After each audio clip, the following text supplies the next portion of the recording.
Well, hello everyone out there in Six Dorans land. I hope you're all doing well. We are here to give you another episode of LEC and LCS coverage. I am your host, Jacob Smith Sanders, and I am joined by Jamie, Cornhuskers fan, Christensen, Very true, and hello. and Tanner, Futurama Brelje. Futurama. Futurama Brelje instead of Blitzerama. Or That's I fair. could say Tanner is upset at the D-backs. Brelje. I'm understandably I'm content now. I'm just upset for the current, but okay for the future. We'll be okay. Yeah, it's Hopefully. good for the future, but it's okay to be upset. You know, it's the same thing that happened last year with Goldschmidt, right? Yeah, that's true. At least we got more for Granky this time. Yeah. So, anyways, congratulations to me. 2 weeks in a row, haven't befuddled the intro. Got it going. Anyways, so I don't actually have like any sort of like. Is that a slow clap? It was a slow golf clap. I mixed them shit. together. Yeah. It's Oh the wow, double. that's even more degenerative. So, I don't actually have anything like opening for like. I usually have an opening, and I actually don't this time around. So, do we just want to get into the LEC, or do we actually have a comment? No, I mean we might as well. Yeah, let's just hop in It's there. an interesting week for sure. All right, cool. Let's just get into the LEC. So, to start off, our title is Misfits Surprise. By the way, Misfits and Excel are the best teams in these leagues. Don't at me. So I don't know if you keep track of this, right? But Excel is now the unofficial world champion. If you know what that is. I have Yes. no idea what that means. So the unofficial world champion is that you have the world champion, right? Right. And then whoever beats the world champion is the unofficial world champion, and then whoever Oh, beats team gotcha. beats that team, right? So it went from Invictus to G2 to Fnatic to Rogue to now Excel. Oh my goodness. Okay. So Excel is now the unofficial world Okay, champion. I got you now. Well, shit, I better go buy the jersey then. That's So it's something that happens every year. Obviously, it always starts with the world champion every year. And like the unofficial world champion always restarts and never stays with the team after the year's end. But it's always funny to like track that and keep track of it. And the casters of EVU have been keeping track of it because it's going to stay in Europe until we go to Worlds, right? So.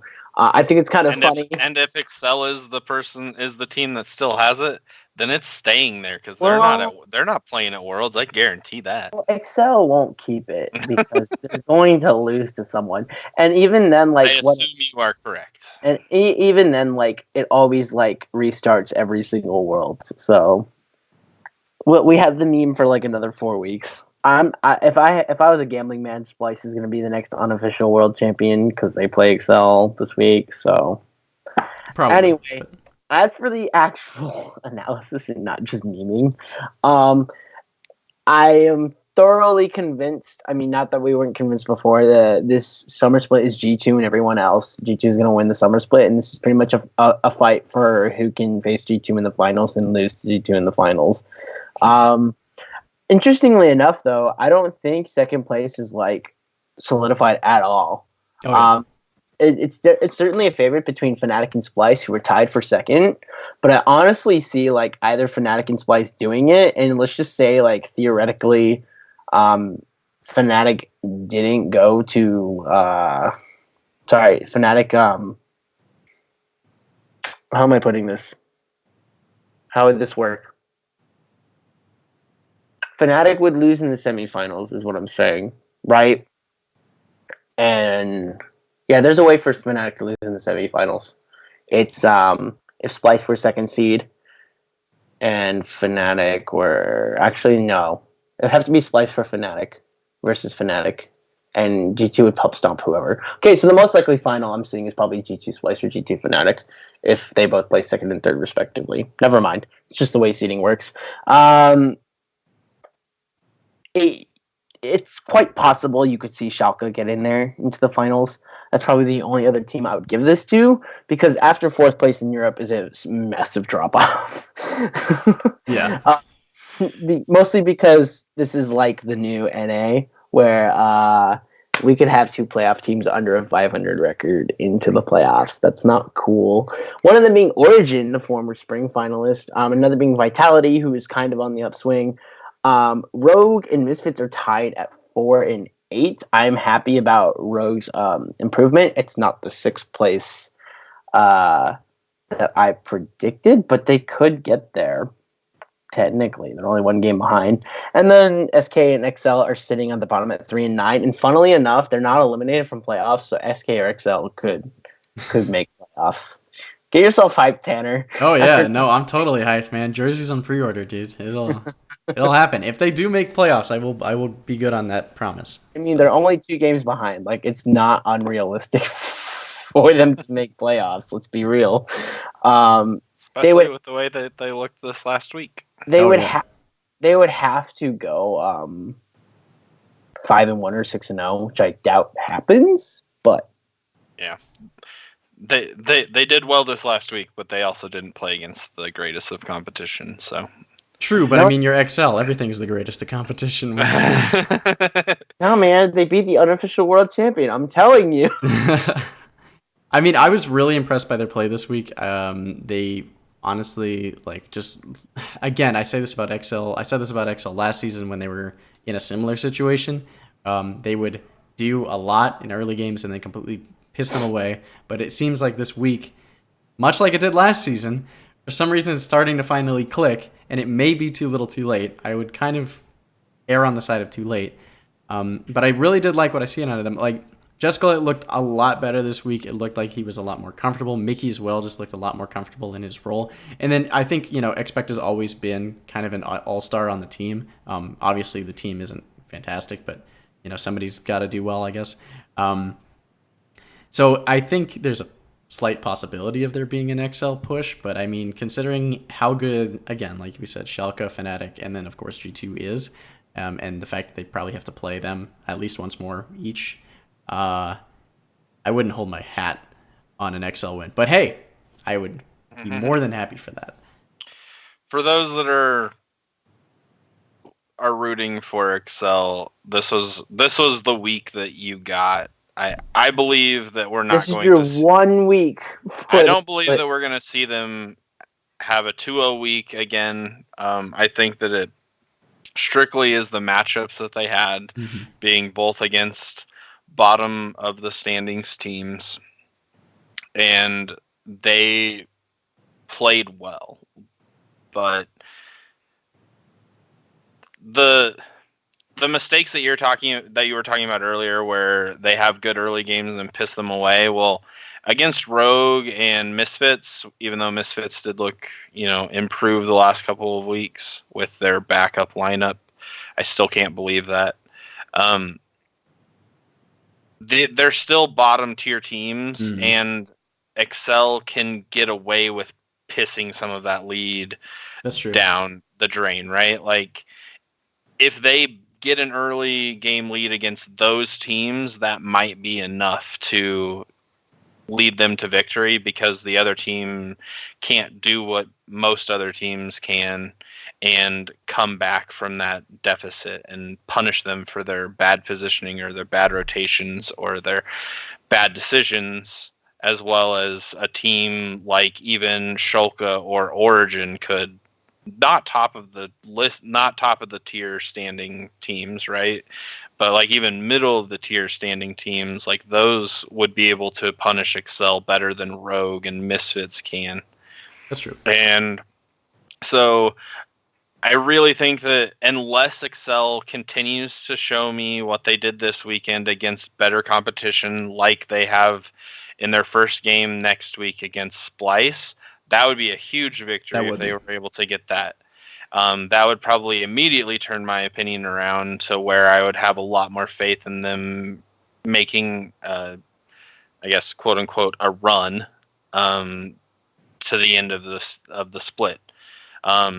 If they were able to beat Vitality, which is their second game of the week, that's still impressive. But Vitality is also bottom half right now, so. Splice is kind of, I guess, the bar I'm setting for them. If they, don't just cheese a win, or Splice doesn't look god awful in a loss, like, you know, to where a team of gold players could beat them, then, you know, NXL can actually like come show up against a team of Splice's caliber when Splice is playing a good game. Then that to me is where we'll be able to tell if Excel actually has gotten their shit together. That's fair. Absolutely. Look, I'm gonna be realistic to get off this topic. Vitality is probably gonna beat Excel, and that kills their dreams. That's automatically. True. So, I mean, who knows? Vitality is capable of crazy things, and I don't mean like, you know, the positive. Always direction. in a good way. Yeah. So, I agree. I don't think Excel is going to make what you're playoffs. saying, but I'm gonna go to, you know, reality for a second instead of dreaming. Sure. So I think the big thing that we need to talk about for this week was Splice versus Vitality and Misfits versus Fnatic. Yeah. Misfits versus Fnatic. So Fnatic lost to Misfits, right? Which was an initial shocker. If you want to reflect on it, though, I think the large part of it was that Misfits and Fnatic didn't necessarily in the draft better comps over each other. It's just that Fnatic got Renekton, Karthus, Aatrox, Ezreal, Pyke. Every single one of those champions except for Renekton loses their lane. Right? Karthus probably isn't going to do well in the jungle at first. He's just going to try and farm and stay away from the enemy jungler, right? He doesn't want to get anywhere near the enemy jungler. Aatrox isn't necessarily a lane bully. They've nerfed his laning phase many times, but he's a fucking god late game, and that's why you get him. His healing is unstoppable at a point, and we've seen that many times over the last 2 weeks. Impact's game and Team Liquid versus Optic comes to mind for that. And Ezreal scaling and Pyke only gets better as the late game goes on as well. There's only one early game champion on this Fnatic team. And on Misfits' side, they drafted Aurelia, they drafted Xing Zhao, they drafted Akali, they drafted Sivir, and they drafted Nautilus. So in the same kind of mold, Misfits only has one scaling champion, which is Sivir. Akali has a rough laning phase because of her kit, but overall, if you want to duel her, she's gonna beat you because. And she did. Oh my god. Well, there's that, right? Aurelia, same thing. Aurelia's supposed to struggle because of her range, but if you get close to her, Aurelia wins the 1v1, right? At level 3. So she still wins 1v1s early on. And Xing Zhao is an early game ganker. Essentially, Misfits said, all right, you guys got the late game comp, we got the early game comp, we have to win this game early. And once we win it early, we're so far ahead, you can't do anything about it. Well, that's exactly what Misfits did. They won the game early. They didn't win until 31 minutes into the game, but they were so far ahead statistically that it didn't matter. The Fnatic couldn't come back in these team fights. So, you can be shocked that Misfits won. You can be, surprised, think that, Fnatic needs to show better. All those are correct. But when you look at the draft, Misfits just a professional team, even though they're worse, a professional team just executed on their game plan. And when you execute on your game plan in League of Legends, usually the other team can't come back on a well-executed game plan. So, yeah. And Lighter was playing a very powerful champion and looked unstoppable by the end of the game. Like, there was one point where he 1v4'd Fnatic and I think came out of it with 2 kills and may have actually gotten out without dying, if I remember correctly. You were correct. It was a very well played game by Misfits. Again, I will reiterate that I cannot believe that the backup lineup to Misfits is performing as well as they are. When you see the main roster and all the names that are on it, none of them are playing, and this team looks 180 degrees from what they were before. It's just mind-boggling to me. I don't understand it. I feel like in most sports, chemistry is like a very big thing, but sometimes just having more talent on the roster should equal wins, right? And this is one of those where you look at the main roster and you're like, the names on here should equal so many wins. Well, over the last 4th place, which is what we all said in spring. Over the last split and a half, they have shown that that is not the case. They've looked god awful. They flipped their entire quote unquote academy team onto the stage, and they so far have won 3 of 4. Right? I think that's what it is. So it's either 3 of 4 or 2 of 4, but either way, it's still crazy to me. Really impressive. Yeah, no, I would completely agree. Like, that was one thing I said when you were saying something about how they executed on the game plan. Well, I think that's still a step up from the past Misfits team who, you could still hand them a game plan and they were having troubles figuring out what you wanted to do with it. So I was incredibly impressed by that. And I think this is probably, correct me if I'm wrong, but I can't imagine or remember a better instance of, like not even an academy player coming up and making this big of a difference, but let alone an entire squad of academy players coming up into the main roster. I don't think we've ever seen those kinds of players do so well on the main stage so early in their career. And I know a couple of them are seasoned veterans. Obviously, they've been off the main stage for a while, but that's still incredibly impressive. And it's really because if the D-backs pulled up the entire AAA team and told them to go out and play, and they played better, I'd be like, what? That doesn't make any sense. So, this is kind of incredible. But. Do you know what I would have loved to see this match, though? What? I would have loved to see Fnatic substitute in Dan. Because it's for a meme reason. Because, Dan and Dan could be on the same team, and the casters would just. I would have loved to hear the casters deal with that. That'd be great. Fnatic jungle ganking top lane. Dan is ganking Dan.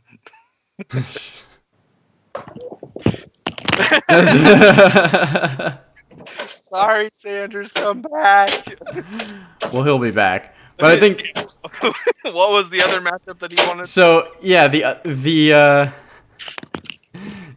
was back. The other matchup that we wanted to talk about from our rooms was Splice versus Vitality and the insanity that was. Sanders, do you have any piece you want to start with on that, or do I have any deep dive I want to get into it? I mean, if you do or not, but I've got some quick points on it. I think this was a game where it really does cement Splice as one of the elite teams in the league, and not just because they came back, because obviously the comeback was somewhat facilitated by interesting decisions from the main guys on Vitality. But I think it does kind of show that it kind of capitalizes the kind of Splice mentality of being that good in the late game and kind of holding resolve throughout the entirety of the game. Because it looked like Vitality had this one. Jizuke was completely popping off on the Corki, which is something that apparently he's incredibly good at. I mean, I know Corki's busted, but he's been looking really good in every game that he's played Corki so far. And it just looked like Vitality was about to sweep him under the rug. And it almost seems like that looks to be the case in a lot of Splice's games. I almost get the kind of feeling of almost like a Team Liquidish kind of vibe from them, where they'll fall behind and then just you make one mistake against Splice, and it does seem like they'll just be able to capitalize that and turn it into a win for them. And now, obviously, that mistake was, they killed all 5 of the members of the team off of, to be fair, a really good play from Vizicachi where he hid in, the Shadow of War, or Fog of War, sorry, and, jumped on Jizuke there. That was a really incredible play on Kennen. And I don't think, I think who was the shot caller for that? Whoever was shot calling, I think he gave a little bit too much blame to Jizuke for that, because at the end of the day, I think that was just really well played. But yeah, I think this kind of cements Splice as just was a quick shot. Yeah, it was a quick shot. Thank you. But yeah, they just are one of the most dominant teams in the league, and they're playing League of Legends differently than pretty much every other team in Europe. Because again, there's this whole idea of fast-paced League of Legends that we're getting from G2, and everybody's trying to copy G2, especially with Fnatic. Trying to get Reckless to learn Karma in the bot lane and stuff like that. It does seem like they're trying to push the agenda towards that faster pace. But it seems like Spice is the only one stuck in those ways, but it's a good stuck. It's kind of, hey, we are going to push this to the late game, and we know we'll beat you. So I was really impressed. They're playing to their comfort. They like to pull out old reliable. Mm-hmm. I was going to say, I think a big thing here was Vitality wanted to, where the game really shifted was Vitality wanted to put the nail in the coffin after they got Baron, which was they made a TP topside with Cabashard, and Jack Troll and Mowgli were supposed to close in, and it was supposed to be a 4v3. But Humanoid made an impressive play where he took Jack Troll and Mowgli away from them. And so Kobe and Norscarin and Vizichachi ended up killing Cabashard, and then they proceeded to kill Attila as well. And while Humanoid died for his efforts, it was a 2-for-1 trade, and I think Humanoid distracting both Mowgli and Jack Troll is very worth it because it allowed them to get multiple kills and allowed for there not to be much more inting. The other thing about this game too is it wasn't Jizuke that inted at the final end of the play. It was Attila. Attila tried going in with the Kaisa ult at the very end when they were going for, I think it was Spice was going for Elder Drake, and both Attila and GK said, well, fuck it, we have Baron minions on the top side, we're going to TP to them, there's not anything you can do about that, and Kobe teleported to his own turret to stop them. And in reality, because they had super minions, all Corki and Kaisa have to do there is they just have to hit the turret. That's all they got to do, right? All you have to do, just hit the fucking turret, right? Vizichachi can't stop that. But no, Attila says no, we're gonna kill Vizichachi, we're gonna kill the cannon under turret. That'd be a bad idea. That's kill the cannon under turret. I forgot about this play. So I think there's there were multiple instances of throwing behavior. This is where the game was over and Vitality had the game-winning play, right? That's true. And Attila decided, no, I'm gonna dive him. We're gonna get the ace, and then we'll take the turrets. No, you let Vizichachi sit at his 100 HP trying to defend against you, and you just hit the turrets because you have Baron super minions. You hit the turrets, and then you end the game, right? Like, they're not going to be able to come and sit back in time to save you. No, instead, Attila's like, fuck it, I got Kaisa ult, I'm going to dive him. Immediately, Vizichachi ults, gets a Q on him, insta-stuns him, kills him, and then because it was Corki versus Kennen, it doesn't matter that the Baron super minions are there, you still need Corki to be hitting the turrets, and well, Jizuke was too scared at that point to die to the Kennen, so he backed off. And that's essentially what led to Splice with Xayah and an Azir super farming the super minions, which is a fuck ton of gold. And when you give a fuck ton of gold to Azir and Xayah, they're going to scale into the late game, and they're totally going to win the team fight. And that's exactly what happened. So, yeah, I think a large part of this was, yes, I give Splice a lot of credit for being able to withhold, specifically in the top playing gut punch play they tried. But then in the second gut punch play that Vitality had, which was the correct call. I don't think the first one was the correct call, but the second time was the correct call. Attila just said, let's get the kill when he didn't need to. He was overly aggressive. So a combination of Vitality making mistakes, but also Splice being able to capitalize on those mistakes, and then after it calmed down, they were able to say, all right, we sit back, we clear lanes, we don't do anything stupid, and we basically just scale into 40 minutes into the game where Xayah and Azir are going to 2v5 the game. That's fair. Pretty much what happened is what I would say. So large concerns for Vitality. Big props to Splice for pulling it off. I love that you're giving props to Splice on this one, because most of the times when a team comes back, you're just quick to shit on the team that let them back into the game. I think for this one I'm like shitting on Vitality for that second play. Like, Attila was way too aggressive, right? But like, it wasn't an entire team effort that like threw this game away by Vitality. It was just one or two decisions by one or two players.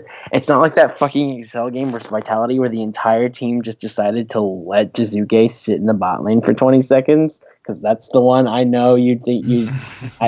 Oh, there's so many examples. But that's the one where I really popped off, and I couldn't stand it. Oh my god, that's when it confirmed to me how bad Excel was. I was like, wow, Excel is bad. No, it wasn't Excel, it was Rogue. It was Rogue. But the thing is, the point that I'm making is that when a team falls apart and makes horrible decisions, you usually don't give a lot of credit to the team that wins the game. I usually don't, but I'm also not blaming Vitality as a whole because it was, like I said, 1 or 2 decisions by 1 or 2 players. It wasn't like a team call. It was this, and I hated the team call. I liked both team calls. They just didn't execute on the 1 or 2 players, i.e. Cabashard and Attila, in this case, didn't execute on what the plan was. So, to add my 2 cents, I didn't get to watch this game. I was out of town this weekend, so I am a little light, especially on EU coverage. But looking at the score lines and from what you guys have said, 1, it does not surprise me that Attila is the reason why Vitality lost. I've felt that he has played poorly pretty much since the last time that Vitality was at the top of the standings. And this split is no different. And it does not surprise me as well, looking at the score lines, that Kobe is the standout on the side of Splice with a 917 KDA. He continues to be a force for Splice, and honestly, if you would remove him from that team, I think that Splice doesn't look anywhere near as good as they are. He is a rock for them, and I hope that he can continue this through playoffs, because I would love to see Splice live up to the expectations that I think that we've had for them for so long. And they keep ever since their first Worlds. And I think that they keep falling short, right? Like, we keep having them as a top 3 team, and then they end up, in 4th or 5th or whatever. And this split, they look poised to actually do the 3rd, 2nd, probably not 1st, but 3rd or 2nd place team for EU, and should be enough to, get them far in the playoffs, and then hopefully, if they have to go through the gauntlet, I guess I don't know exactly how their points are right now, but if they have to go through the gauntlet, it should put them in a good position to perform well there and potentially make Worlds. And even if they got 2nd place, barring how Fnatic performs, like if Fnatic got 3rd, they would still have the highest amount of championship points. So Fnatic is almost guaranteed Splice is almost guaranteed to be in the gauntlet. So, but if they got 2nd place, they'd be very, very high in the gauntlet and wouldn't have to play many teams. I think they would probably be the final boss. So, yeah, what the way Origin looks right now, probably. Any other thoughts on EU for this week, Tanner, or?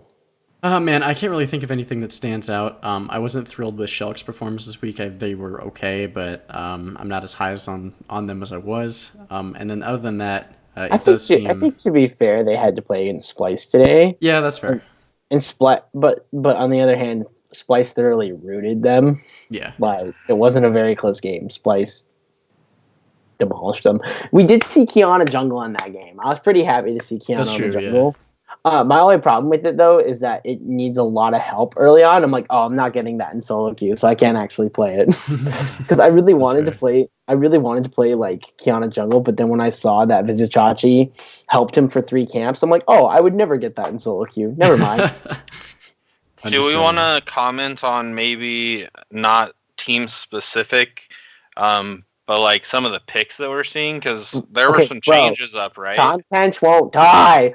Tom Kench won't die. I was also surprised with how much. As long as he can swallow a teammate, like you're right, point. He won't. Like it's a free get out of jail free, essentially, for at least a couple of seconds. There are 3 devastating nerfs that this champion has received. It's just like going into stasis, though. Like it's like hitting his Zonias, right? Except for another player on your team is taking the damage instead of you.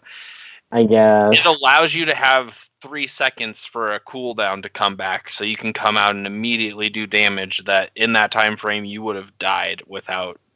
So until they take that away from Tom Kench, he will always be a support. That's fair. I think the other pick this week. Oh, sorry. What are you gonna? I was just gonna say, like statistically, like everything about Tom Kench is so goddamn awful. Like you would think he would have died by now. I mean, it's either a mark of good champion design or poor champion design, and I'm not sure which one. I think at this point it's poor champion design because the champion is so bad, but that one ability is such a difference maker that he's still it's worth playing. playable. Yeah, right. Gotcha. So I think that just makes that one ability broken. If they ever got rid of his ability to devour allies, and you could only devour enemies, I would highly expect to give his passive damage back and his Q damage back. Like, I would highly expect there to be some buffs for him to be played either age. If they didn't make any other compensations for him, you might as well delete him from the game if you can't swallow allies anymore.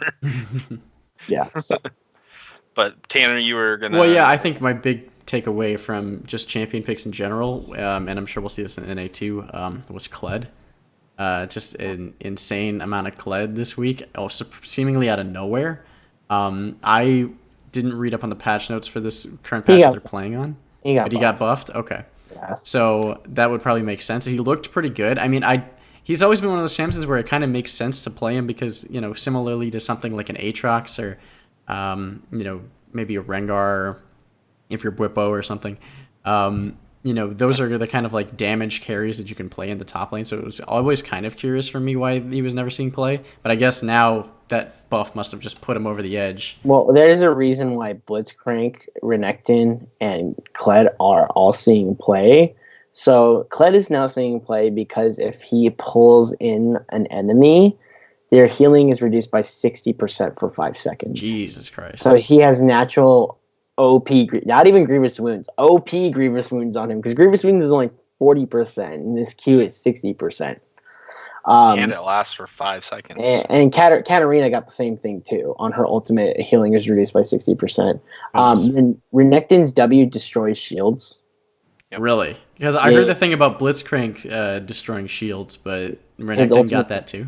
Yeah, Renekton's W destroys shields. So it stuns you and destroys your shield. Jesus right? Christ. So it destroys your shield, and then the damage goes through. It was a huge patch. And then Blitzcrank's, same with Blitzcrank's ultimate. It destroys the shield, and then the damage goes through. That's why Blitzcrank was, picked in, 3 games in the West, but overall, I think it had 12 games played in the entire world, which was the first time Blitzcrank's been played in forever. So, yeah, shields OP, just remove them from the game. You guys didn't actually touch on the one that I was thinking, which is Tristana. Oh yeah, seeing Tristana being played outside of the bot lane. I guess even now, like, it's another one of those picks that you can make and not know where it's going, because we did actually see it go into the bot lane in one instance. I don't remember which game it was, if it was EU or NA, and who did it, but like, it's a flex pick now, and we've seen it top lane. I think we saw it mid lane and bot lane all this week. So, I'll be honest, I chalked that game up to cheese, because when I saw that, I was like, but it happened. But it happened multiple times. She was played more than one game. I know. I'm still chalking it up to cheese. Really? Yes. I think it's going to be something that you see more and more. Caps played at mid lane. I'm like, whatever. But the reason he played at mid lane is because you had Yasuo in the bot lane. I'm like, okay, so they just switched, the difference between... Sponsor played it, I believe, in one of his games when we get to NA. Yeah, the Golden Guardians did play it, but they also had a Yasuo bot lane. They're just making up for the fact that they don't have, an AD carry. But it is interesting that that's the go-to in those kinds of situations, I would say. I think the matchup is the fact that you have ranged versus non-ranged, which is of course advantages. The one pick that I thoroughly enjoyed was that G2 was like, hey, we're gonna play Tristana mid, but also we're playing Annie top. And yes, so I was gonna bring that up, but that only happened in one game, and it's G2, so G2 they can fucking do whatever the fuck they want. G2 is why it matters. Now, if it was any other team, I wouldn't put much stock into it. I'm not putting any stock into it for the Golden Guardians whatsoever. But I'm putting stock into it for G2, because that means that for Golden Guardians, I view it as, you're 6 and 8, you need to do something, right, to get to playoffs. For G2, they don't have to do shit. They don't have to reveal anything. And yet here they are, we're going to reveal, Tristana mid and Annie top, because why the fuck not? I don't know if they're revealing stuff at this point or if they're just hitting the random button. Yeah, I was going to say, what if the big brain play is to pretend like you have some master plans and that you've been thinking about playing mid lane Tristana and top lane Annie all this time, and then everybody else copies you, even in NA, and then you just laugh your way to the bank when you know exactly how to beat it next time. honestly wouldn't put it past this team at this point. Like, that's fair. They've been so impressive in every way. We always, I guess, here's the 2-minute, soapbox for G2. But oh god, Jesus, like this team right now looks unstoppable, and I think that they're going to continue to look unstoppable until we get into international competition and we see them playing against China and Korea. And at that point, last time we were in the national competition, they were still unstoppable. I know. I was gonna say that, like, I don't even know if that's going to be enough to stop them, but them playing in their own region and then the Rift rivals that they did against us, like, yeah, TL beat them a couple of times, but it's scripted because because Worlds is in EU this year. Scripted, absolutely scripted. Scripted for G2. Oh, if it's in EU, then G2's not even making it to the finals. Oh man. Yeah, they get the Korea treatment. Every Korean team gets knocked out. Shit. Anyway, that's I guess the little bit, but like, yeah, I thought Tristana was an interesting thing to see, especially not in the bot lane. But becoming a flex pick was, I guess, the surprise, right? You know what I would like to say? The plates were 7-2 in G2 versus SK, but SK got 0 gold off of those 2 plates because they weren't in the area for it. Oh gosh. Oh, it's so hilarious to me. We took 2 plates, but we got no gold out of it whatsoever. So what was the goddamn point? So, anyways, I'm pretty done with EU here. I think it's great. I think it's pretty summed up. I think going into our final 2 weeks for EU. After this next week, on next week's episode, I'm pretty much just going to tell you guys, look, it's Fnatic, Splice, G2, and everyone else, and that's what I got for you. That's probably what I'm going to be saying next week. That's fair. Especially looking at the schedule for Fnatic and Splice. True. Well, do we want to get into picks then? Yeah, let's get into picks. So the first matchup is going to be Splice versus Excel. Hype train dead. Splice wins. That is fair.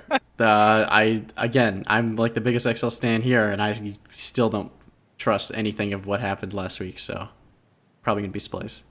Sweep it. Cool. All right. So the next one is Rogue versus SK.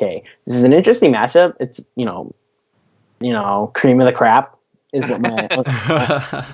It's what my uncle used to say when he was the host of the show, the cream of the crap.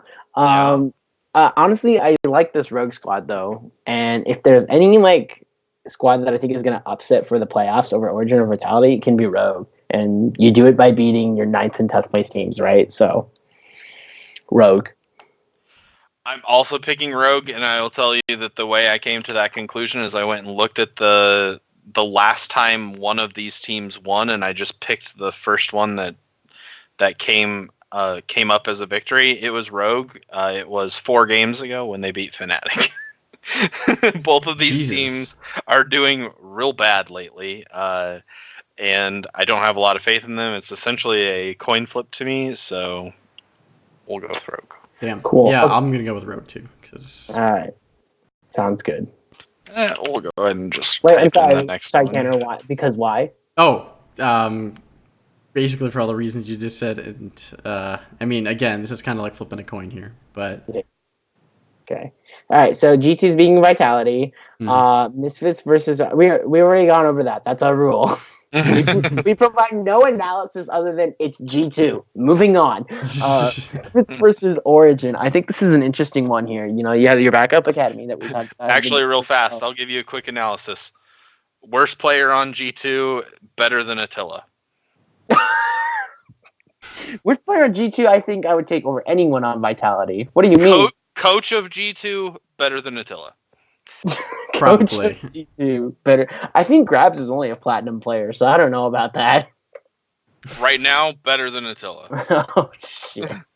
He looks bad. But anyway, so the next one is Misfits versus Origin. I think this is a good matchup because you have, the backups of Misfits. At this point, this is just their starting lineup. Let's call it that. Against an Origin team who is massively slipping. They went from 4-4 to 5-5 to 5-7. Granted, they had to play Fnatic and G2, so we expected them to go 0-2. but it doesn't bode well that they didn't do well against either of those teams. It wasn't like it was a hard-fought loss. It was straight up they got slaughtered. So I wouldn't put it past Origin if they actually lose this game, and I'm actually going to pick them to lose this game as well. I've not been high on Origin all split. I've just never really liked Origin in general ever since they came back.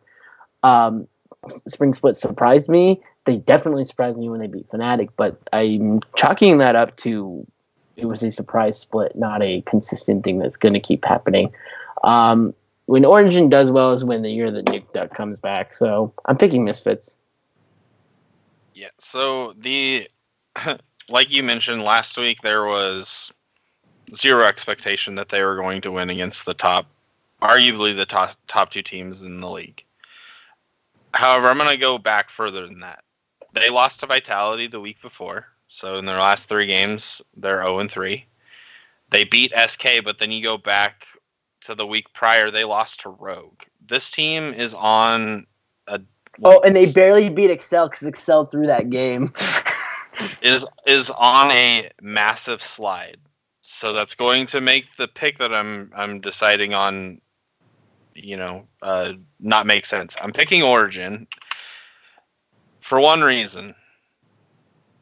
This is the last game I'm giving them to kind of like prove that they haven't completely jumped off the cliff. Like, they should be able to beat Misfits. Origin went to finals last split. Misfits is a backup roster. Misfits looks much better, and if I was smart, I probably should pick them to win.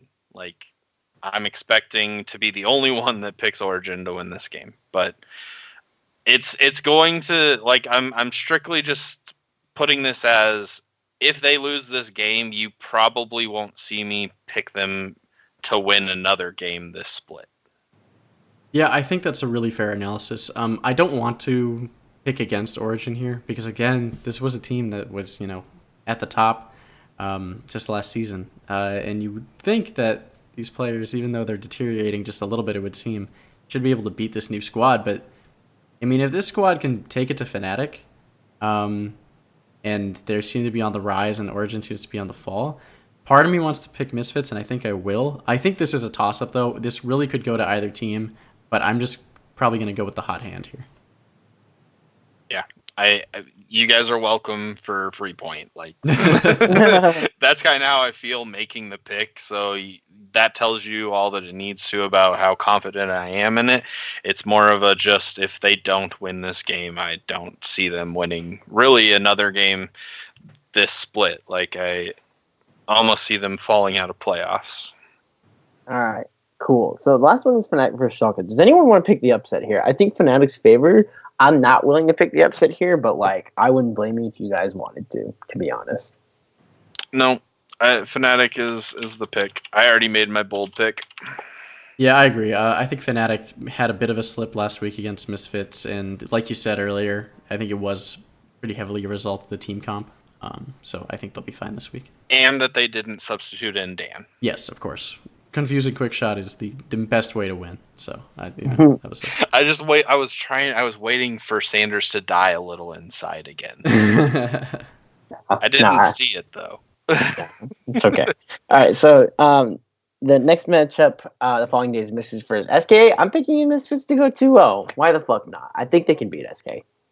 I'm just not very impressed with SK. Socrates looked okay. Selfmades looked okay, but like, there's nothing about this SK squad that really like pops out in my eyes where I'm like, this team could do it. For all the things that I've said prior to now is the reason why I'm picking Misfits and why I should be picking Misfits in the other matchup. But yeah, Misfits is going to be my pick as well. Yeah, if I'm wavering on Misfits versus Origin, you better believe I've got them over SK because yeah, this has been really good showing from them. This might be the discussion that we have next week. Do we see Misfits making the run to playoffs, like we've been talking about in NA? But like for 100 Thieves, anyway, we'll get there when we get there. So next one is Vitality versus Excel. Do we want to jump on the Excel hype train again? Yes. I just shit on Attila. Yes, I'll answer that for you. I do. I'm gonna answer for you and say yes. Partially for the memes, but also actually because I can't believe Vitality fucking threw away that game to Splice. I don't care that Splice is that good. I gave my props to Splice to give my, negatives to Vitality, but holy shit. God damn. Excel is the current reigning world champion or whatever, so we gotta go with Excel, right? Hey, sweet for Excel, Excel's boys. also the king of the early game, and I really think if Vitality doesn't pop off in the early game, they lose all their games. They're not a comeback team, so this will be a very good match for that reason, though, because when Vitality performs up to snuff, it's in an early game, so. If they come out of the gate swinging, Excel is the type of team like we're gonna see some fireworks. I feel in the first 10 minutes, like the game's. We're gonna see a 40-kill game in 25 minutes. Yeah, probably. So, I'm taking Excel here though. Tanner's got Excel. What do you got, Selceus? They're the reigning world champs, so Excel. They're the reigning unofficial world champions. That's it. I knew I was forgetting a word. Guys, we are sweeping for Excel on this. Yeah, they are gonna lose on this show. Dream. Holy shit, we're all gonna be wrong. So the next one is Rogue versus Splice. Does anyone want to pick Rogue? No. All right, cool. So Splice is gonna beat Rogue. Origin versus Schalke, another entertaining matchup. But I think the fact that I picked Misfits to beat Origin states greatly how I view this team. And despite Schalke's consistency, they're more consistent than inconsistent, and thus I will take them over Origin. Same. I actually fully expect this to be a sweep as well, and I guess I just heard Tanner say same. So, there you go. Yeah, no, I'm picking Origin over Misfits because they better be able to win that game. But I don't have faith that it's going to happen. Schalke, I think, is actually a better team than Misfits. So, yeah, Schalke should win this game against Origin unless Origin comes out and plays like the Origin of last split. Okay, so as one of my favorite quotes by one of my favorite math professors from NAU said, "This is not a democracy in the classroom. I am the leader. I am the dictator. You follow what I say." Mm-hmm. I'm the leader of this pod. I'm the leader of this show. I'm a dictator. You guys follow what I say. Well, all three of us are picking G2 because Fnatic's not 2-0ing G2 in this split. Like, let's be fucking real here. And the shenanigans of whatever that first game was isn't happening again. Like, that game was an utter fucking mess. We even talked about how it was an utter mess. It's not happening again, boys. G2's beating Fnatic here, straight up. And we're not disobeying our rule. I am picking G2 not because you're telling me to, but because I believe that's going to be the outcome of the game. And while I say that, I will ask Tanner just to confirm that he's on that. I've been told I will be sued if I do not pick G2, so I will. I'll go ahead and go with them. You'll be sued? What is that in your DMs from me? Oh, I don't know. I need to get my lawyer. I need to tell him to quit sending shit to you guys. Anyway, so that's gonna wrap it up for EU this week. On the real, I think Fnatic versus G2 will be a fun matchup. I really don't believe G2 is gonna make the same mistakes they did the first time, though. I think they're gonna take it a little bit more seriously. And once they take it seriously and they get their 3,000K gold lead, they're gonna shoot off to the races. So that's fair. Yeah. If G2 does lose the game, though, I see that it's going. I would foresee that it's going to be in the same way that they lost the first time, which is Broxa spending a lot of time top lane. Could see that. So let's travel over to NA, where the standings are pretty fucking spicy. I'm not gonna lie. We have TSM is gonna win Worlds. We have clearly cemented Team Liquid at first place. The reason I say clearly cemented, even though they're killed before CLG's 11-5, is they have the tiebreaker over CLG, and I don't see CLG winning. I don't see Team Liquid going 0-2. Well, just so you know, TL and CLG are 1-1. So are they 1-1? They are. They still have the tiebreaker, I thought. Not unless they go beyond the, like, if there's a game time, like after their record against one another. Sometimes they'll look at game times or something like that. I could have swore on the post analysis they were talking about Team Liquid holding a tiebreaker. Maybe they don't, but they're not fucking losing to Echo Fox again. Let's be real here. God, I hope not. But and the reality is that like CLG could go 2-0. They have Optic and 100 Thieves. It's a very real possibility. But like I also see Team Liquid beating TSM here. So it's highly unlikely that anyone's our first seed, but Team Liquid. That's why I'm giving it to them. All CLG has to do is beat 100 Thieves or Optic. That's kind of a tall task, but as I said last week, I think CLG is the most balanced team in NA, and I think last week really only proved that. And they're on a 4-game win streak.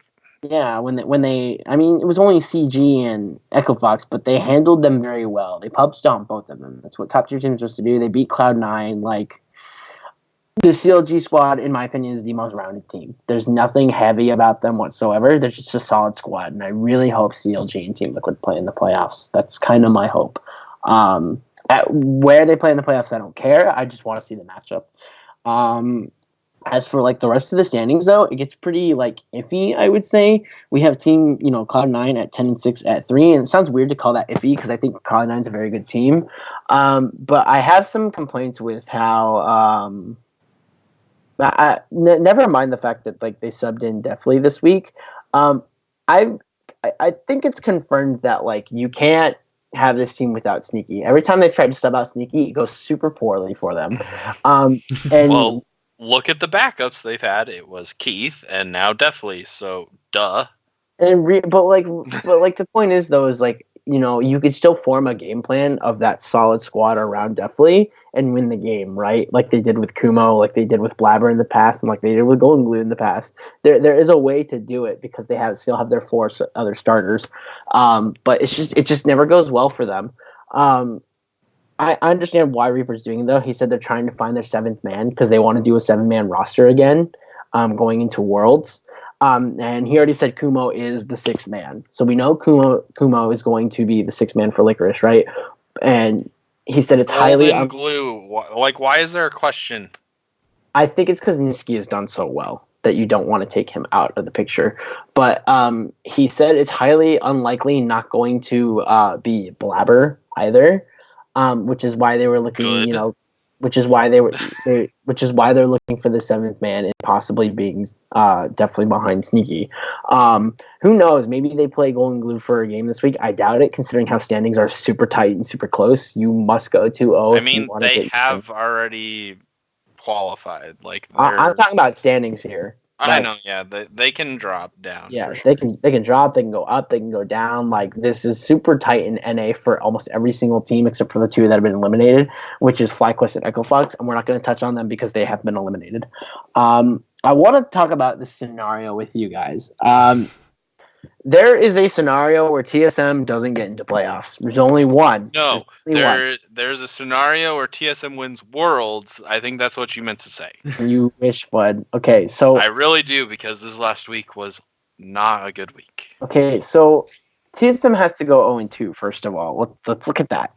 They play Team Liquid, easily a loss, very easily, and they have to play FlyQuest. Now, whom I think they've lost to already this year. Here's what's funny about it. FlyQuest has nothing to play for. They could pull out any stops they want, any spoilers they want, because they have nothing to gain or lose. TSM has everything to lose. And so far, this squad has shown to me that they're not playing well under pressure. So am I going to pick TSM to beat FlyQuest this week? Yes. Am I going to put it behind them? Am I going to put it behind FlyQuest to upset TSM?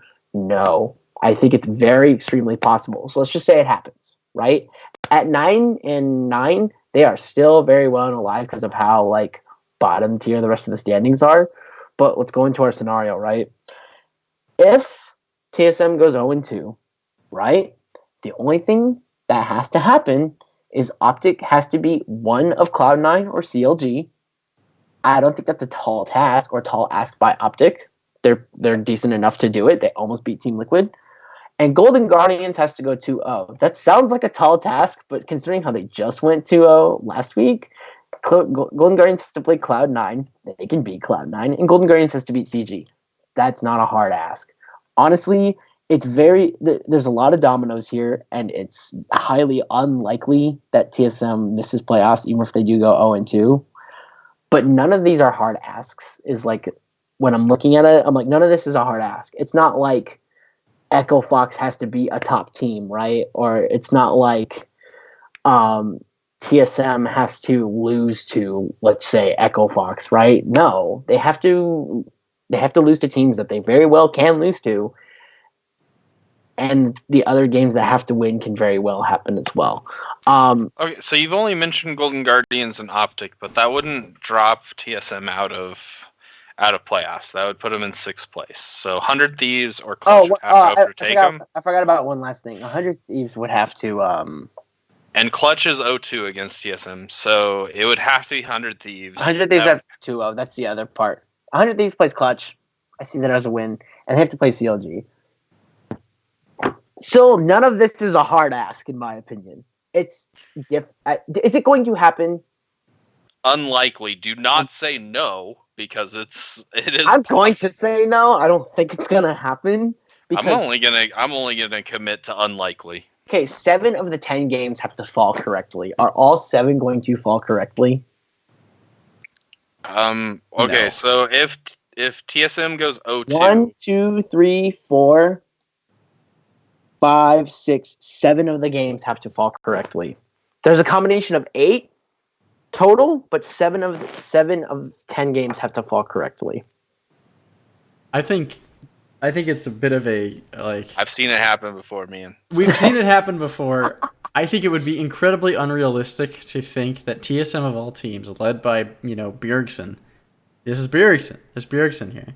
He knows what's on this line here, and I know he hasn't had the most incredible split, but I find it incredibly hard to believe that they don't pull out literally every stop, not only to beat FlyQuest, but to try to beat TL too, because the peace of mind that comes with beating TL would be enormous for them. It's just, I mean, again, it's unlikely, but I feel like it's almost such a doomsday scenario for them that if it did happen, it wouldn't be lived down by anyone, regarding TSM. Because when was the last time TSM didn't make playoffs? Never, right? So never. I'm sorry, I don't even have any analysis on it. That just sounds ludicrous, but I know it's possible. All I have to say is if it happens, I don't know. I'm already thinking about why did we let Doublelift go? It hasn't even happened yet. We have 2 games. All this shit has to happen. That's the only thing that comes to my mind when we're talking about this. Is why the fuck did we let Doublelift go? Hey, why'd you let Zern go? Anyway, I mean, yeah, you can honestly go back that far too. The game is different now than it was then, so yeah, I don't. I was okay with that move, but so here's the positive. Let's not talk all about the doom and gloom because the doom and gloom is highly unlikely. I'm gonna say it's straight up not gonna happen, but let's go with the highly unlikely for Selceus' sanity. Thank you. In a lot of cases, for example, Clutch Gaming and 100 Thieves, they don't control. Clutch Gaming, I think it's specifically Clutch Gaming. Let me make sure I'm correct in that statement. It is specifically... Nope. Oh. Yeah, it is Clutch Gaming. Okay, it is specifically Clutch Gaming that actually needs help to get in. Even if they go 2-0, right? They need some help. 100 Thieves doesn't need help if they go 2-0. The 100 Thieves actually needs help as well. They need Optic and Golden Guardians to at least lose one game. What I was talking about for TSM is they beat FlyQuest. Relax. You beat FlyQuest. None of this matters. You do your one job. They control their destiny is what I'm getting at.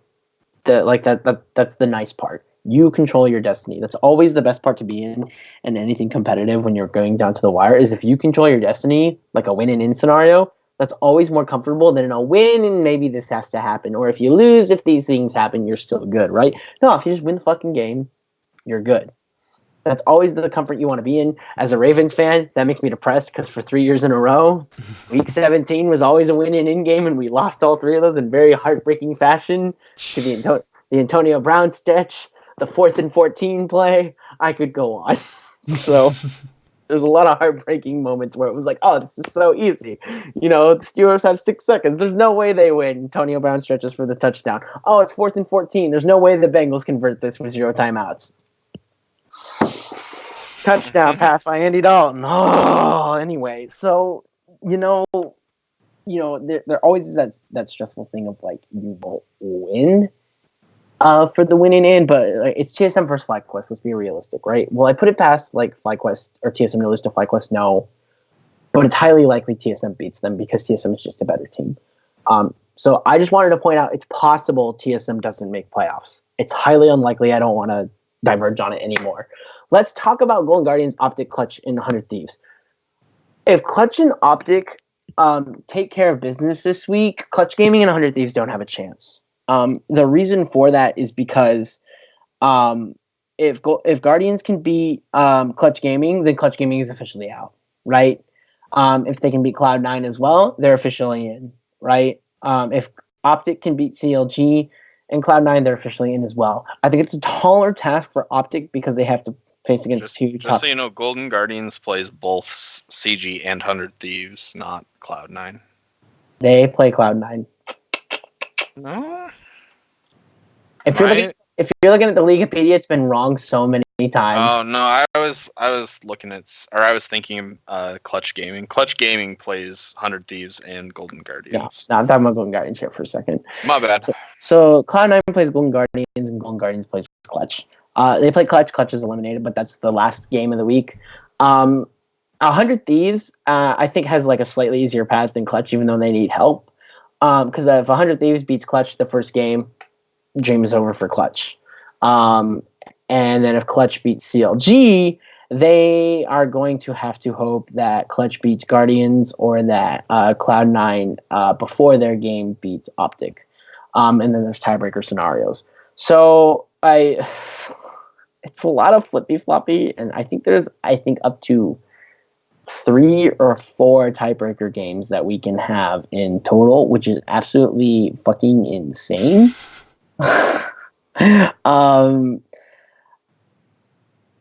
Yeah, because Optic and 100 Thieves are tied at 1-1, if I remember correctly. Because I know 100 Thieves beat them in the most recent one. I'm trying to go to the first time. Yep. Yeah, the first time Optic did beat 100 Thieves. Yes. That's when 100 Thieves was really bad. So I'm on board the hype train for 100 Thieves to make playoffs. Make no mistake, I'm still right there. It's tough. I think it's really tough for both Clutch and 100 Thieves to get it. Clutch being the least likely to make it. What do you guys think here? The big thing here is Golden Guardians fucked over 100 Thieves by going 2-0. Yeah, I think that was the huge thing for me this weekend. Like, Golden Guardians, not only did they screw over like any plans that 100 Thieves had for making it. I mean, obviously they can, but like very low chance now. But they looked really good doing it. I think that was kind of the big thing for me, is because like Golden Guardians they've had these like really weird fringe wins a lot of the time this season, where it's one of those cases where like, I don't want to win, you can have it. No, I don't want to win, you can have it, kind of thing. But in this game, it generally looked like Golden Guardians was playing possibly with the the pressure of not being able to get into playoffs. Played with a fire under their ass and actually looked really good. I was very surprised with everybody's performance. I thought not definitely Keith, thank you. Keith actually looked pretty decent. And then Hanser actually looked pretty good this week as well. Everybody seemed like they were performing pretty on par to what I would expect from the Golden Guardians, at least coming into the season. And so, that was really nice to see. I thought Froggen also looked really good this weekend as well. I mean, just a lot of these guys. He looked good because he played Comfort. Like, those are champions that he is known for. If that's what you need to do to get Froggen to do well, then they need to do that. 100%. Like, it's like, because again, I completely agree, because they had been putting him on champions where clearly it wasn't his bread and butter. Like, he needs his Anivias, he needs his Vel'Kozes, he needs, the kind of stuff where he can just sit back and, like, use that big calculating brain of his to, map out where his skill shots. Yeah, he needs that geometry. So, I was happy to see that, and I think it's just them kind of realizing, well, we should know who we are. We're, I wouldn't call them a bunch of washed up pros, obviously, because they're doing pretty well, but they're a bunch of veteran players, and at the end of the day, they should be playing to their strengths rather than just trying to conform to the meta. And I think once they do that more often, that's the times they're going to win, and obviously it worked out for them in spades. So I was really impressed with them. I don't think they're going to do much in the playoffs. I think they'll probably get eliminated by the first team they play. But, I mean, it felt like an almost complete turnaround from the lethargic Golden Guardians that we'd been seeing up until this point. For as much shit as I give Keith, and I have in the past, I think that this may have been a good move on Golden Guardians' part. Definitely has never been somebody that I'm like super sold on as being a great. Question. Why are we talking about Keith? Yeah, I think I might have just screwed that up. I realized because FBI is still starting for them, isn't it? Okay, sorry. Sorry about that. Yeah, I misspoke earlier. You're right. Well, I said it because honestly I couldn't remember, and all I remembered was that they made the trade. But yeah, FBI. So I guess kind of just ignore what I was going to say, because I was going to make the point that Keith, I have more faith in him than Deathly, but that point is moot. And then I also it's not completely moot, because I would also put that faith in FBI over Deathly. I was also going to mention that the one game where Yasuo was played bot lane, I thought that was done by Keith, and he came from C9's academy team. That was the team behind, I guess, the Yasuo Gragas. Like they brought Blabber into the main roster to like play that, because the C9 academy team had done it with great success. So I don't know, maybe I guess Keith being in the house, like he's teaching FBI some new tricks, and that allowed them to pull this comp out and allow Hanser to play Tristana top and have the Yasuo bot and take a team by surprise, because that's not something that you would expect from a Golden Guardians team. Mm-hmm. But yeah, just they played really, really well in the super high pressure situation that they were put in this week, especially the game against 100 Thieves. That game right there, looking back at the end of the split, when Golden Guardians is in the playoffs and 100 Thieves doesn't quite make it, that's the reason why. Because Golden Guardians showed up for that game alone.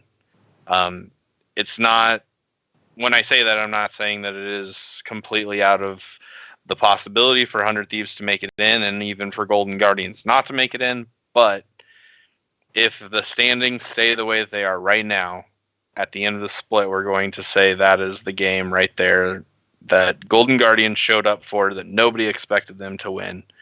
And they did it. Like, in the highest of pressure situations, they did it. So I'm going to tell you this right now. And this makes me super sad. If I got my way, it'd be Team Liquid, CLG, Cloud9, TSM, Optic, and 100 Thieves in that order. For how this goes. The likely scenario, the likely one, is the first four are the same, but then Golden Guardians at 5th and Optic at 6th, or 100 Thieves at 6th. Golden Guardians has the 2-0 over 100 Thieves, and the only way for Guardians to not make playoffs at this point is they have to go 0-2 against Cloud9 and Clutch Gaming. If they win at least one of those games, Golden Guardians is automatically in. Yep. Yeah. Big yikes. Well, I mean, it would have been a big yikes, I think, for me too, if it was like 2 weeks ago. But if this is the Golden Guardians that shows up to playoffs, I'm all for it. But doubt it. I agree. But then again, you got to remember they took FlyQuest to 3-2 in last playoffs. In my best Donald Trump impression, wrong. Fake news. We can only hope. We can only hope that they show up. But I mean, good on them for getting it done, I suppose. So anyway, I know we talked a lot about playoffs, but it's the last week, and I feel like that's what we should have talked about. I did say I wanted to talk about Cloud9, but honestly, I think Cloud9's where they're at right now. They're a solid third place squad. I think they have a lot of room to improve, though. I don't feel like this is their ceiling. I feel like this is them being slightly better than good.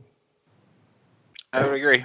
That's fair. And when we get into playoffs, that's when I'll be looking at Cloud9 to see who. Which, by the way, I would like to say, even though we've been shitting on Sneaky and Zazal, I would like to say their standards are so high. They're still, I think, the fourth best bot lane total. I honestly don't think that I don't think you can say that I've been shitting on them. I think that Sneaky is still the MVP of this team. Well, okay, besides Sven. Behind Sven Skaren. Yeah. Excuse me. But Sneaky has always gotten shit, right? But I don't understand it. Specifically this split, he's gotten a lot of shit because he's been underperforming. But that's how well he's performed in the past. His underperforming is still fourth best, and that's I guess maybe either I'm not comparing it to the past, or I'm just not seeing it the way that other people are seeing it, because I don't think that he is underperforming. I think this entire split he's been performing at a very high level and has been a very consistent person for the C9 roster. Just watching him on Ezreal this last week, like he was nuts. Like he was putting out massive amounts of damage while, positioning extremely well. He was playing typical Sneaky, in my opinion, and I don't ever really understand the criticism that he gets, because I think very highly of him, and this split is no different. That's right. I think the big thing is that Sneaky and Zazal haven't done much. I think if you asked me, I would say that I don't think Zazal has lived up to his potential this split. I think that he has not played as well as he has in the past. And C9 has such high standards that he may not look as good as he and like if you wanted to criticize him, I guess I could see it, but like still undeservingly, you know what I'm saying? Like apply everything that you said to Sneaky. I'm gonna heavily disagree because this bot lane has been so non-factor, is what I'm gonna call it, in C9's winning. At least in the early game, that I think you can't compare Sneaky and Zazal separately. And here's what I was gonna get at. There have been 8 total kills in the bot lane in 2-on-2s. So no ganks, no help, in 2-on-2s in the bot lane, right? Sure. Sneaky has 2 deaths. Zazal has 2 deaths. Sneaky has 3 kills. Zazal has 1 kill. They are 4-4 across an entire amount of 16 games, right? 4-4, and pretty much what it is they're a static lane that doesn't really do anything, is what I'm getting at, right? And the laning of Niski, the MVP jungling of Svenskeren, and the laning of Kumo and Svenskeren, and Licorice has carried Cloud9 through the beginning, and then Sneaky does what Sneaky does best. Is he's still the best team fighting AD carry in the league. I will say even over Doublelift. I think Doublelift is the best overall AD carry in general, but I'm still taking Sneaky as like for team fighting, right? And that's what's been getting Cloud9 through this. I think without the strength of Cloud9's laners, you get a lot more emphasis on them not doing anything. So I can't even like say Zazal's doing bad or like Sneaky's doing bad. I just think the bot lane in general is just such a non-factor. The stats show it, and like everything about, but they're not like losing the lane at the same time, right? Right, and that's where I'm gonna like I guess stop you and take over. Is they're not losing the lane. If they were doing all of this and while losing the lane, then I would be talking about Sneaky like I do Attila.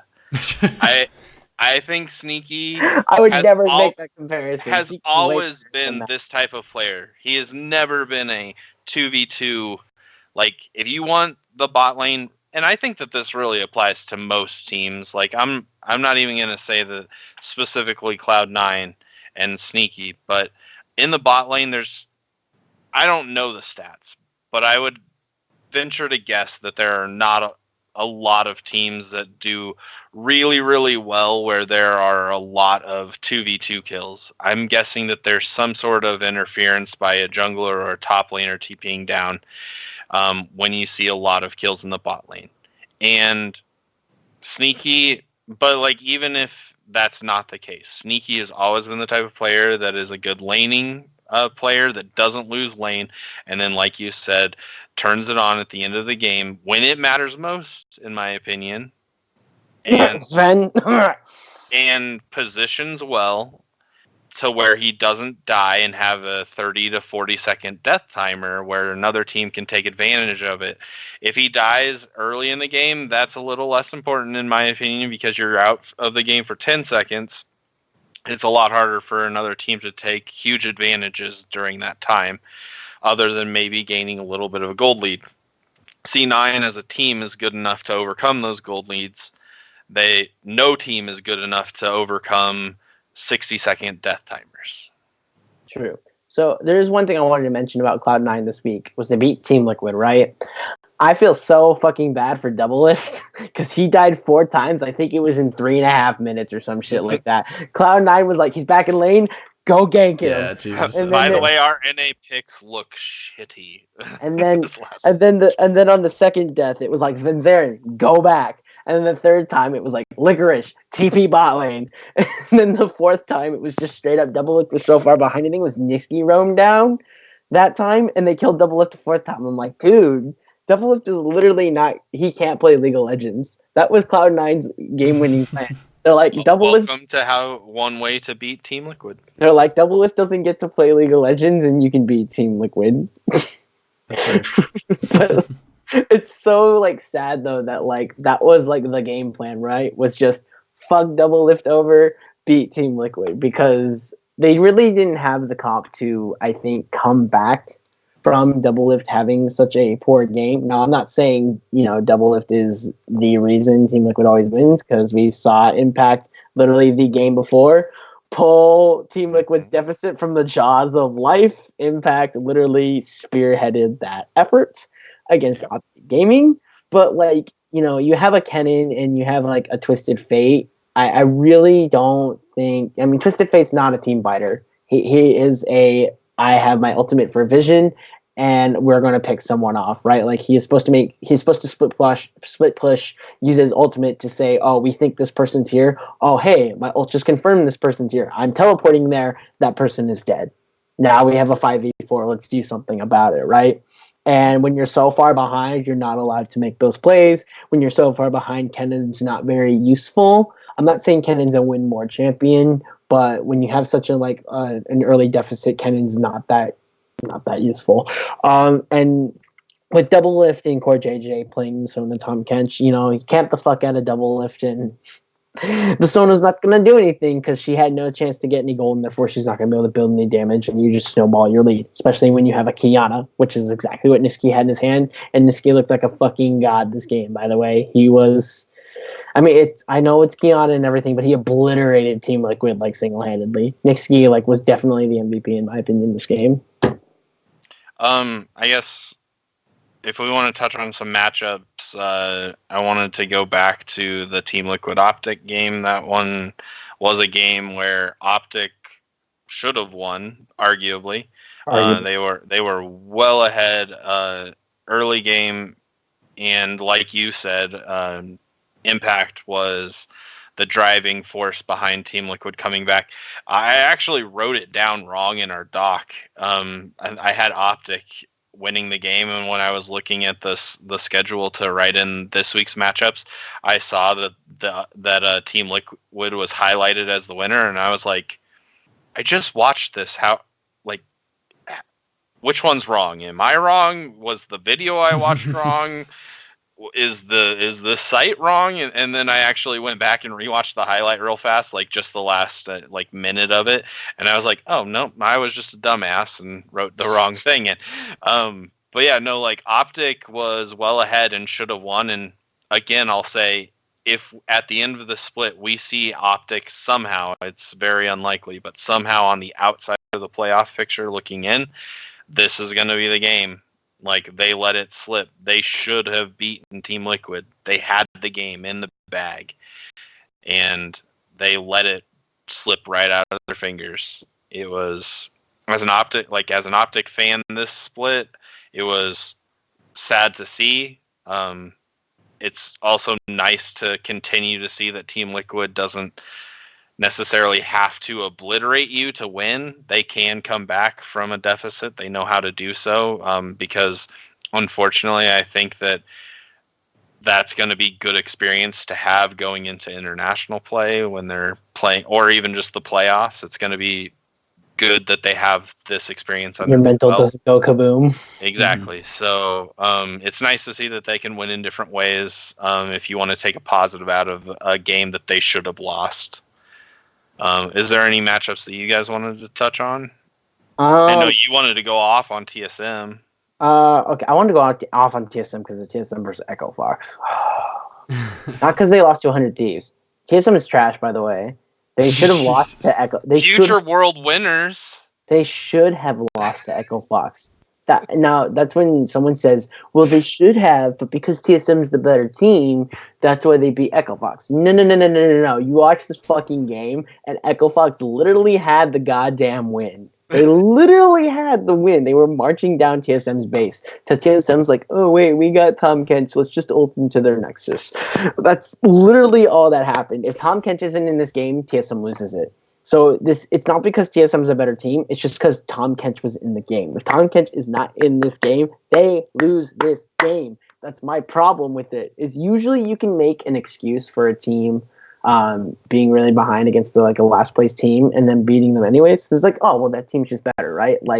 You still point out the negatives, like they got behind this bad team, but they're just better, so they won. I don't agree with that logic in this case because take Tom Kench out of the equation, TSM loses this game. So, yeah, I mean, it puts them ahead in the standings, which is nice and everything, but I think it's very telling that, you struggle against Echo Fox, right? The week before you lose to Optic, you beat Guardians, kind of handedly. It was a matchup where TSM looked like the better team, but it wasn't like they stomped Guardians. They lose to Optic, they almost lose to Echo Fox, and then they lose to 100 Thieves. This isn't a group of squads that you want to be struggling against. This is a group of squads. Especially not right before you go into playoffs. This is a group of teams that you should be beating if you are for sure the third or fourth place team. And they're not doing it. So I have a big problem with that. So I am not optimistic for TSM going into playoffs next weekend. I'm giving them playoffs because they got to beat fucking FlyQuest. I'm not, like I said, I'm not putting it past TSM to lose to FlyQuest, but I seriously doubt they're going to. So, once I see that TSM has beaten FlyQuest, I'll be like, all right, they're going into playoffs, but, I might have a lot of negativity for them going into playoffs, depending on who they play as well. Yeah, that's all I got on TSM. Not here to flame blast them, but, dude, you got your roster figured out. You're supposed to improve after you get your roster figured out, and you didn't improve. The team, I don't like Thorn at all. I hate Thorn, but I think he nailed it on the head last week when he said it really looks like TSM doesn't have a shot caller. That's kind of what it looks like. It doesn't look. They have poor movement around the map, even when they're playing shit like Twisted Fate. I don't understand it because they went from last split the exact same roster, but the big thing here is though is you pick Twisted Fate, right? And TSM looks like they don't even know how to play Twisted Fate. Not Bjergsen doesn't know how to play it. It looks like TSM doesn't know how to play Twisted Fate. Because what I was saying before is Twisted Fate is this guy that's not supposed to team fight. He's supposed to go out and look for picks, right? They never had Bjergsen in the side lane, A. And then B, they never had Bjergsen looking for plays in the jungle or even using the ultimate to look for a play. They had him team fighting. I'm like, what the fuck are you doing? This isn't what Twisted Fate does. He is bad at team fighting. He is horrible at setting up a play or even stepping in the backline. I know he had the AD build, but it's still a terrible idea to team fight with Twisted Fate. I feel like TSM has zero clue how to play this pick. Bjergsen can have the pop-off game, and it's fine. But if Bjergsen doesn't have the pop-off, I feel like whoever's shot calling for TSM doesn't know how to play it. So, and that's why I think that also fits that you have this champion who's supposed to move around the map well, and it's on a team that is showing they don't know how to move around the map well. So, arguably, a champion's greatest strength is wasted away because your team doesn't know how to use that greatest strength, and they just, in general, with or without Twisted Fate, don't know how to maneuver around the map. So, I like Bjergsen on Twisted Fate. I don't like TSM playing Twisted Fate. I don't want to see it again. They need to somehow figure out within the next 2 weeks how do we maneuver our lanes really well, because if they don't, they are so fucked going into playoffs. Truth bomb. I guess that's fair, yeah. As the TSM fan, man, I've been harping on them all split about how I've been worried for this team and hoping that I'm going to see the turnaround. Watching them struggle against Echo Fox 1 week before 2 weeks before the end of the playoffs, it's completely settled in that they're not going to turn into the TSM from last split that took a reverse sweep from TL to win finals. Like, I don't know how this happens other than the game has changed. I don't know how. I guess, and Grig came back for a while there. I don't know if that threw us a wrench in the gears, but they do look like they've lost their way. They kind of look like they did the split, or at least early in the last split. If not going back to the split before that, where they looked like they forgot how to play League of Legends. Like, I agree with Sanders 100%. They don't look comfortable in shot calling. It reminds me of when, listening to a little bit of the comms when they were playing Demonte, the one matchup where Bjergsen got popped on Zoe, I think it was. By Syndra, I want to say. Demonte was playing Syndra. But right around that play, there was a little snippet in like one of the, mic checks or whatever, where they played the TSM audio, and it was like extremely scattered. There were like 3 different calls being made, in my opinion, none of which were the right call. And now I know I'm not a professional player, but like they were calling to go do Baron or something when it was, in my opinion, definitely not the right time to go do Baron. But nonetheless, it reminds me of that split where it was a hard struggle. Nothing looked like they were no games really looked like they were on the same page. It took individual plays and sometimes even a little bit of luck for them to get the wins that they're getting. This split is a little bit better than that. 9-7 record means that you have shown up and actually played some games well. And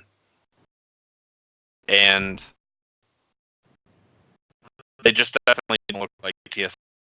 And so I'm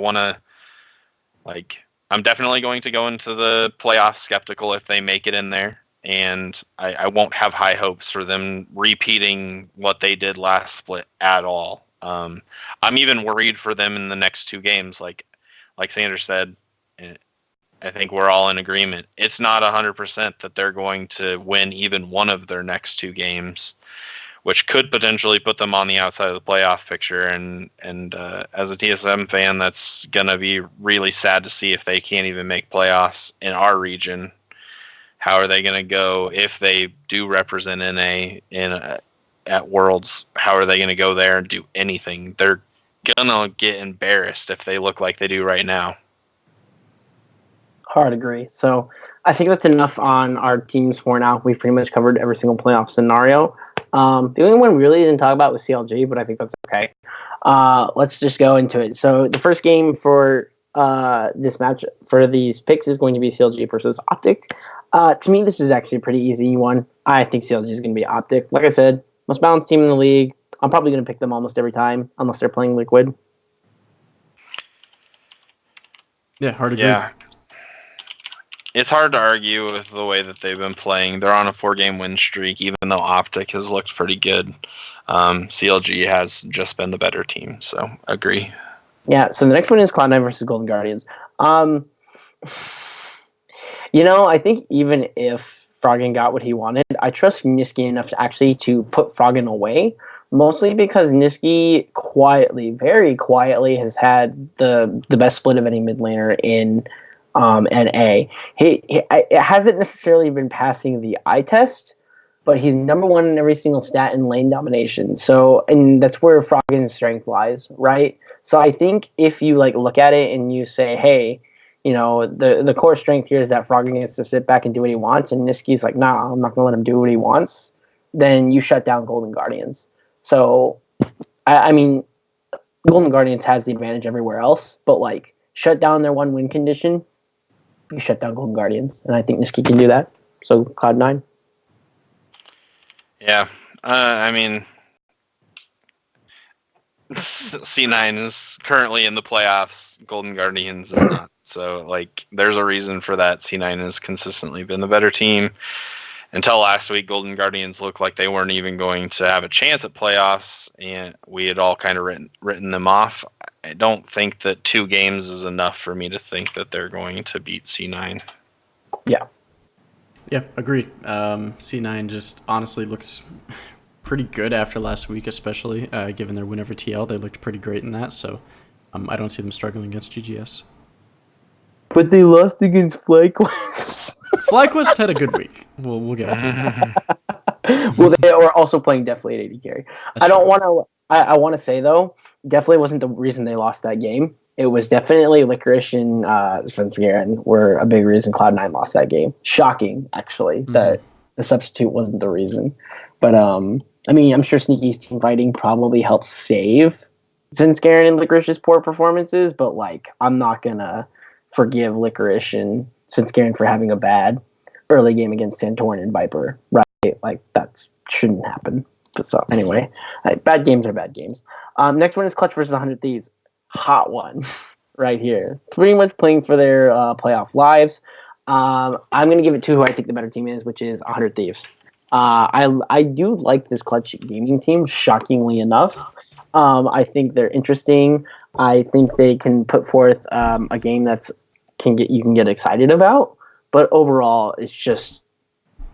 What a turnaround hearing this from Sanders. The overall coordination's not there yet for this team, and they're being bought out anyway. So, yeah. 100 Thieves. I fully expect this to be a sweep, actually. Yep. I'm going with 100 Thieves as well. Yeah, they've just looked like the better team overall, and Clutch has been too inconsistent, even though their wins have been fireworks almost. I just see 100 Thieves winning and hopefully making playoffs. From Sanders' comment earlier, I've already written in TSM for him in the next matchup, which is FlyQuest versus TSM. Oh, I thought we were sleeping for FlyQuest. What do you mean? Yeah, no, you said earlier. Am I picking TSM against FlyQuest? Yes. FlyQuest, yes. Yes, I am. So, I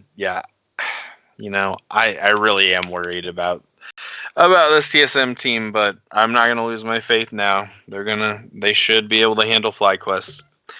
If they don't, I'm really worried that they can't handle Team Liquid, even though that just last split they took them to 5 games. Looked really good doing it. And just last split, Origin was in the finals too, but Yeah, that's a good point.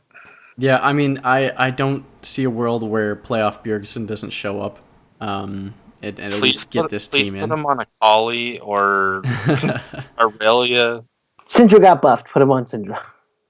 That'd be neat. Whatever wins, and I think they will find it. He's got a 75% win rate on that or something. So that'd be pretty good. Yeah, I don't see a world where TSM loses this game. I mean I do, but I don't want it to be the world because I think TSM's fine. Alrighty. So the last one, oh god, it's Team Liquid versus Echo Fox. Moving on. Yeah. Optic versus Cloud9 is going to be the following matchup starting. give it your best shot, Tanner. We've been taking over a lot. No, it's okay. Man, this is tough. I think Optic's been on a bit of a skid, and I've kind of liked what I've seen out of C9. So I think just by process of elimination, I'm going to go with C9 on this one. And I think this is going to be obviously one of the best jungle matchups that we can get in the league. So I think it's going to be lost or won in the jungle, and just how well they can contribute to the other lanes. I also think mid lane is good. I mean, this is just a good matchup overall, but I wish it was like the Optic of like 2 weeks ago, because then it would have been a real just insane matchup. But Optic as of right now looks like they're on a bit of a decline, but this should still be a good match. I'll still take C9 though. With the standings the way that they are, C9 is actually going to have to play to like keep or improve their standing. So you can't. At this point in the season, a lot of times you might be able to make the argument that they're not going to play to 100%. They might try something with a roster switch. I don't expect to see that, even though they've already clinched playoffs.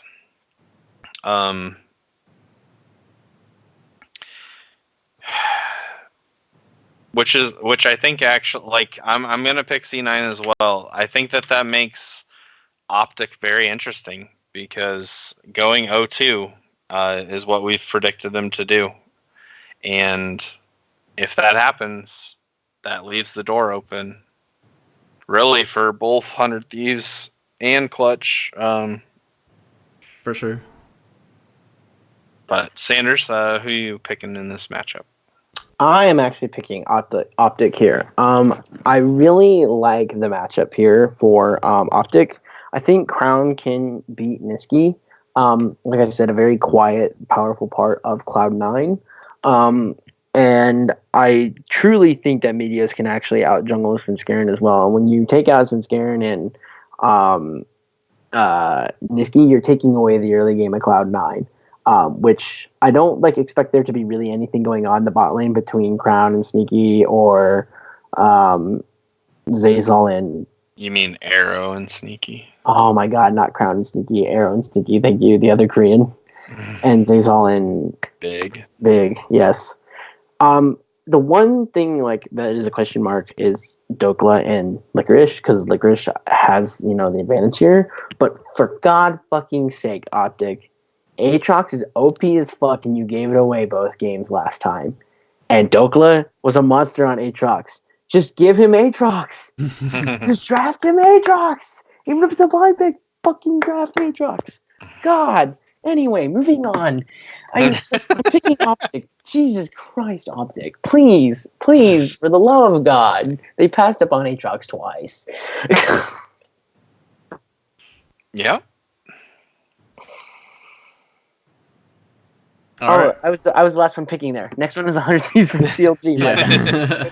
Someone else to go. Spoiler alert here. If things are going the way I think they're going to go, at this point, CLG has number 2 locked, and they can't improve or disapprove. If the standings go the way I think they go. So I actually think CLG is probably going to take a bit of a break here, while 100 Thieves have to go pedal to the metal, and that's why I think 100 Thieves wins this game. In a game where you don't improve your stature whatsoever, what do you have to play for, right? Do you need to show anything? No. You're probably going to pick something standard, and who the hell knows? Maybe you put in your substitute academy team who's doing fucking rocking right now. CLG's academy team's rocking it. So is Cloud9's too. But yeah, maybe you fuck with your players and see, is anyone worth keeping an eye on for next year or whatever it may be, or you do get to take 7 people with you to Worlds. Who do you consider in your 7, right? I think this is a perfect game for CLG to do that, and I think 100 Thieves takes advantage of that. So I don't think that CLG is going to take it easy, because it's been so long since they've been relevant. I think that they're going to bask in them being a good team right now, and they're going to want to continue it, as well as they're going to want to go into playoffs with all of the momentum that they can have. I don't know if this is dumb, but I'm also going to pick 100 Thieves with that being said, because I think that they're going to need this win.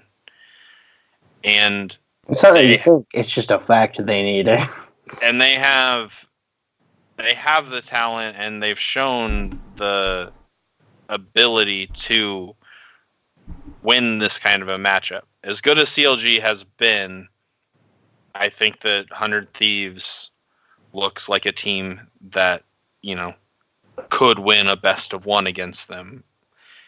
And I think just strictly with the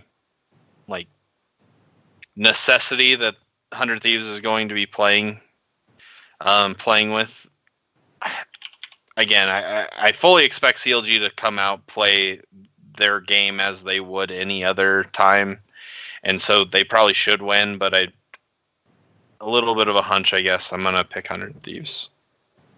Yeah, man, this is tough. I can't fight my gut, though. I want 100 Thieves to win this game because I want 100 Thieves to be in the playoffs. I think CLG will win this game, though, because I think a better CLG beats a better 100 Thieves, and as much as I want them to be in, again, this is purely based on stats, want CLG, or picking CLG. Feelings, I want 100 Thieves to win. But you're going with your brain over your heart. Pretty much. Yeah. Gotcha. All right, so the next one is TSM versus Team Liquid. Fun fact. At this point, Team Liquid more than likely secures the number 1 seed. It's not guaranteed. If TLG goes 2-0, if Team Liquid loses this, then they actually have something to... if CLG goes 2-0, Team Liquid has something to play for here, which is not having to play a tiebreaker for first place. Honestly, though, even if they have nothing to play for, I don't see TSM beating Team Liquid because they're not going to substitute anyone. Team Liquid's not that team. They have the arguably the 5 best players in every role. They don't, but you could argue. If you argued that, I wouldn't yell at you or flame you for it. I'd be like, "That's an interesting take," but I don't necessarily agree, but okay, I can see it. I don't necessarily disagree either, right? I don't agree, right, but I don't disagree, right? So, it's really hard for me, even when the game doesn't matter, for me to buy TSM beating Team Liquid. That's where I'm at with I think that says more where I'm at with TSM than how I view Team Liquid. But the other thing too is I would totally think it would be in Double If's blood to just stomp out TSM as another "you let me go." Good luck not being in playoffs kind of thing if that scenario came up. I could totally that's interesting. I could totally see if they lost against FlyQuest. I could totally see Double F being we're eliminating them from playoffs right now. Boom. Oh yeah, no, I fully would expect that to be on mic check. I 100% agree with that. I think that for the script, after TSM loses to FlyQuest, that they're going to have to beat Team Liquid. So I'm going to pick TSM, even though I have zero. My God. I have zero. No, I have zero belief that they're going to do it. No, this is a terrible. As much as and again, heart, I'd be more than happy with the TSM win here, especially if TL's already won. Brain, gonna go with TL. I have some games in NA to give you guys, so that is fair. At the end of the split, since we haven't been doing it weekly, we'll just go over the standings. But needless to say, I'm in the lead by you are. So this next one is Golden Guardians versus Clutch Gaming. Oh, the sigh. I want Clutch Gaming to win because it means Golden Guardians doesn't make playoffs. But honestly, Clutch Gaming won't have anything to play here for. I don't see them being an upset kind of team because that's not what they strike me as. I feel like they're a team who would just pull out whatever they want anyway, and it would fail. I really don't see Huni beating Haunter. Even on Rumble, I don't see it. I don't see Demonte demolishing Froggen. There's just a lot about the strengths of Golden Guardians that I don't see CG taking advantage of, and I'm so easily taking FBI and Huhi over Cody Sun and Vulcan. I actually really like FBI and Huhi, so if Golden Guardians does make it, that's the one thing I'll keep my eye on, is how does that bot lane keep transforming, because they've been impressing me every single week with their improvement, but like I just don't like the top side of Golden Guardians. But I think they win this game. Golden Guardians or of Golden Guardians. That's why I talked about FBI and Huhi. I really like their bot lane progressiveness. I just don't like the top side of this team. Gotcha. That's but compared to Clutch, you like them. I mean, yeah, I'll take them over, fucking Lyra and Huhi and. So I have the narrative in my head that CG plays spoiler, and I really want to make that pick just for again the narrative. And I almost had that in my head at first, but I just don't. And just, kind of what I've been doing here in the last few picks. It doesn't strike me as spoiler when I look at this team. But your explanation put a little common sense into my pick here. I'm also going Golden Guardians because as much as I do think that